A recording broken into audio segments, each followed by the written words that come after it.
Dear Bob, I've been a passionate and dedicated reader of BC Magazine since its inception, and it is your column in particular that has offered me a unique and critical insight into the important aspects of the world that would otherwise remain elusive.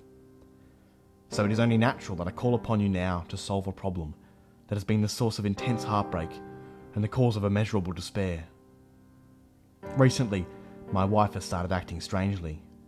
On the rare occasion that we are able to spend some time together, which for the two of us is growing increasingly tense and uncomfortable, I feel as though we're miles apart. Gourmet spaghetti? I have to believe what it says on the label.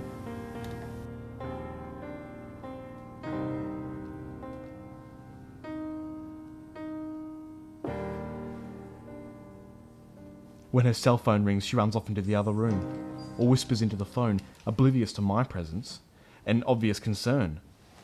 Her personal life is growing ever more secretive. She erases all of her received messages immediately, and would never consider letting me read them.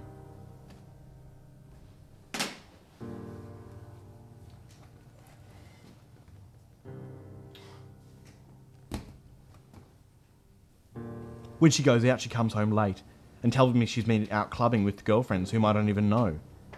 I can't even strike up a conversation without her accusing me of being insecure or irrational.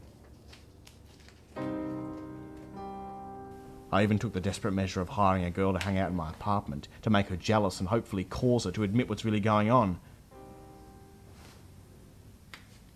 Hey, it's been an hour. That's $50. Another hour, make that $150.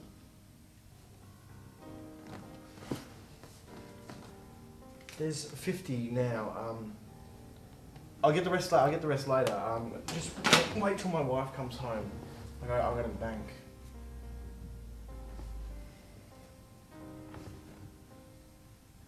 Watch TV. I'll get you.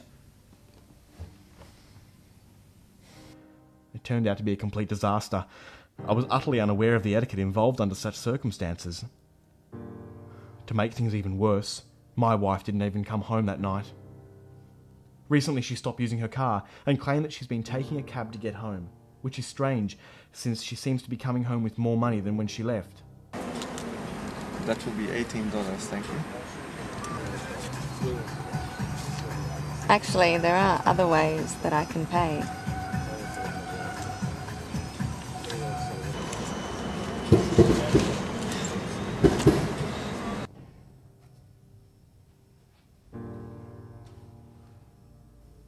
Even more strange are the mysterious notes attached to the extra money in her purse with vague messages like, "See you again soon," or "Call me back."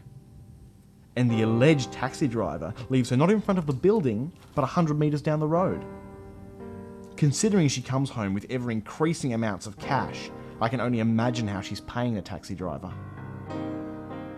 As all of this started to seem a bit odd, I've decided to find out if it's a taxi driver or a lover that drives her home.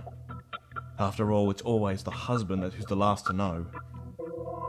This led me to come up with a genius plan of parking my car near the location where the cab drops my wife off and hiding there to find out if she's cheating on me.